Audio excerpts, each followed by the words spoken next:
My name is Julia Alvarez, and I'm from the Dominican Republic. And one of the strangest things was landing here and becoming Julia Alvarez. Instead of Julia, it was Julia or Julie. We gave up everything, everything. We gave up a whole family structure, a big, huge familia that we lived in. We gave up our economic security. We came with nothing. We gave up our language. We gave up our country. It was just, if you had taken the whole world from under my feet and just thrown me somewhere else, it was just a loss of everything. My name is Lionel Charles. I'm from Haiti, Pétionville, Haiti. I left Haiti when I was 11 years old. We arrived here on February 19, 1975. My name is Teresa. I've been here for 22 years, and I'm from Cork City in Ireland. My name is Yang Qiu. I'm from Beijing, China. I have been here for 16 years. My name is Paula, and I'm from Brazil. I was born in São Paulo, Brazil, and I've been here for 8 years. I was so young, I don't feel like I gave up so much, but also, till today, I remember my grandmother. That was my last time seeing her. Okay, and she used to sit us down every night, tell us stories. Never forget that. And friends, especially the night before we left, we had friends, family members. They came by and said goodbye. And at that night, it was fun. But the next day, that's when it hit me that I was really leaving. And some of those friends and family members, even though I was young, I felt like I wouldn't get a chance to see them again. Some would pass away. Some would also move on to other countries, and which is exactly what happened when I went back in 1990. I was like a little kid again. I ran to every homes I remember, everybody I left behind. I ran to their house, and do you remember me? You know, it was amazing. I think the main thing is family and friends, because when I came here, I didn't have any close friends here. I came with my younger brother to supposedly work for about 6 months, and as it turned out, the economy didn't improve at home, so it was better to stay here than to go back. Friends and family. At that time, it was very hard to leave if you had certain visas. So you had to stay where you are and keep working and earn the money. I gave up a lot, actually. My relatives, my sisters, my brother, my friends, and my career. But I have no regrets because I made more friends here, and I consider Cambridge my home now. I don't like to say that I give up something because I didn't leave behind my family. They are still with me, but I built up a new family here, right? And I have my relatives coming and visiting me. My sister and my mom, they came here, they love here. So I don't like to say that I gave up. I built up more.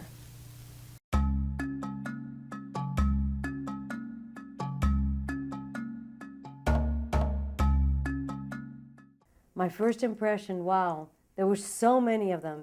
We landed in New York City from a little third world country. I hadn't gone above a second story, you know. It was just a very different world, skyscrapers. I remember looking down, my parents woke us up in the plane because it came at night, and to look down, it was just one of these things where you can't believe it's real. The highest building was probably 3 or 4 stories, if I could remember. So the buildings catch my eyes, and the lights and the snow, it was amazing. But it's busy all the time, people in the street all the time. That's what I love. I don't like those suburbs when you go and it's all dark and nobody in the street after 4 p.m. in the winter time. It's all dark and nobody in the street. Here, no. Here you find people all the time in the street, walking the street and doing things. Businesses are open. That's what my first impression and what I like the most in Cambridge. Everything, you know, my impressions, I couldn't, the language. I couldn't understand what people were saying. I had taken English lessons, but the words didn't stop and then begin and then stop. So, you know, the cat is over there was the cat is over there. You know, so language was a big thing. How people talked, it wasn't just verbal language, it was also body language. They would say, the teacher would say, Julia, I'm very disappointed in you. And I think, she is? She doesn't look it. She's so calm. It wasn't expressive, body, touching, saying, mira, ven acá. You know, it was just, so I had to remind myself that I had to learn how to read the body language too. That sort of amazed me. My very first impression of Cambridge was people were so friendly and the streets were so easy to get around. I loved to walk. So when I was walking on the street, I saw people from so many different countries. And then I fell in love with Cambridge. It's such a diverse and lively town. I love it. Well, when the airport was so big, and so many people at the airport, and going through the tunnels, the bridges. I mean, there was so many things. And back in Haiti, we heard about New York and the United States, but no one really set you down and let you know what the weather is, the snow, and how treacherous it could be. But at that age, it was fun. You know, the next day, went out there, playing on the snow and snow fights. It felt was a typical big city. People were just moving through or working and heading off home at the end of the day. Cambridge reminded me of my own hometown, but with the difference being that there weren't as many immigrants where I came from.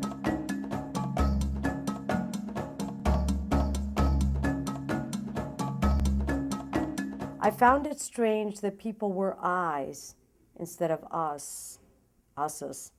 You know, that you met people and they were them, and they might not have spoken to siblings in a long time. They might not be in touch with their aunts and uncles, that it was an individual and rather than a collective.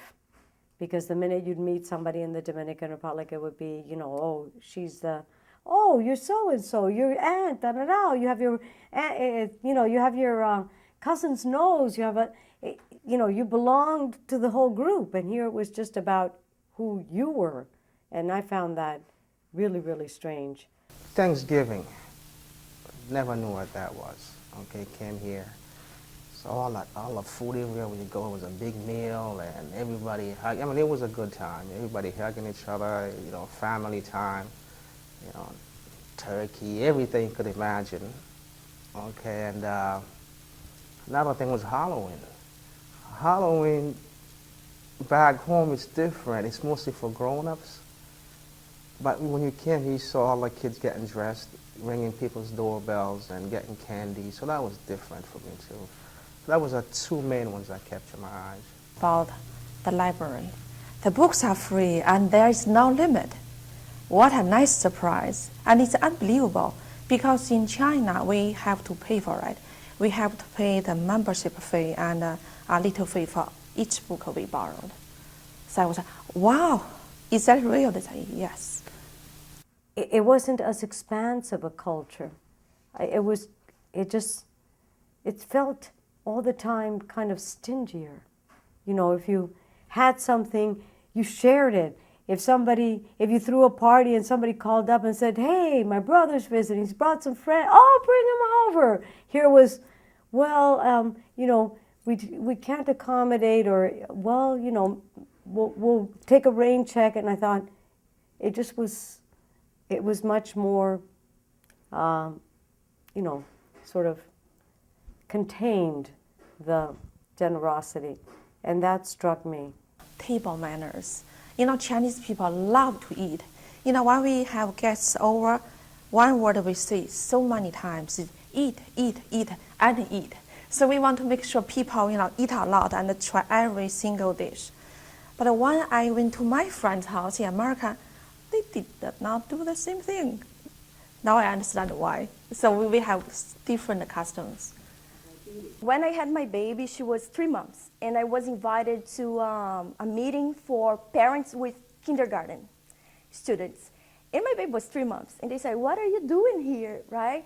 But then I participated, and I was learning about reading. The earliest you read for a child is the better.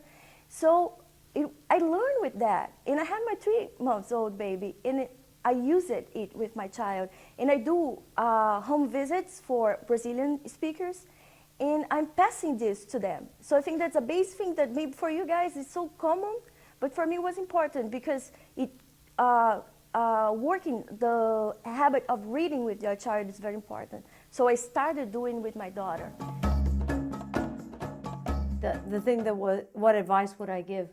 I wish that I had had somebody tell me, and it was 1960, the model of immigration was totally different. You came here, you cut off your ties, that was the price you paid for becoming an American citizen, you assimilated. And of course, in the world we live in that's so globalized, we keep going back, we stay in touch. And I wish somebody had told me that it wasn't either or, that I could be both. What I found out coming here at such a young age, sometimes you get caught into the system here. You don't have a goal. You think everything is for granted. It's here. I don't have to fight for it. Okay. What I would say is have a goal and stick by the goal. Don't just think you're gonna sit. Things are gonna come to you. Know what your resources are. Find out, because Cambridge has a lot of resources, especially for young families or people coming here to work with their families. Finding out if you already have a job, find out where your family would fit in the school systems, in the community itself. So that would be, I think, know your resources. Know what you're coming into, and take advantage of all the ones that are here, because Cambridge is very good at helping people basically organize their lives. There's a lot of stuff there. In the beginning, it's very difficult for you to adjust to a different culture. It's so far away from your country, and sometimes you don't have your relatives here. You're on your own. So in the beginning, it's hard to get adjusted, especially with English. The first thing, learn English, right? I'm from Brazil, and there are some Brazilians who live here for a long time, and they haven't learned English. That's very important, especially those who have kids in school. They need to better raise their kids here. They need to learn English, one thing. And persevere. You need to persevere, because maybe in the beginning it's going to be hard. Maybe you came here to stay for a little while only and go back to your country. But so many people end up staying here for longer and building up families here and life here. Now I have my life here. This is my place. This is the place where I want to raise my kids. And you just need to persevere in the beginning. I think now that you are in America, just focus on what you can do in the future and forget about what you have done in the past. If you live in the past, you cannot move on. So forget about that. Focus on what you can do, what you can contribute. Set up a short-term and long-term goal and work really hard on that. And my advice is, because I think I learned a lot and it really benefited me a lot, is the public library. Public library offer a lot of free programs like English conversation, book groups, and so many free events. So just go there, take advantage of that, and you will be all set. And so the advice would be, to be open to your new country. It's an adventure. It's a new world. You will become somebody else, but don't lose your connection to the past and where you came from, because that's the roots that are going to help you flower here. So I wish somebody had told me that when I was a young girl.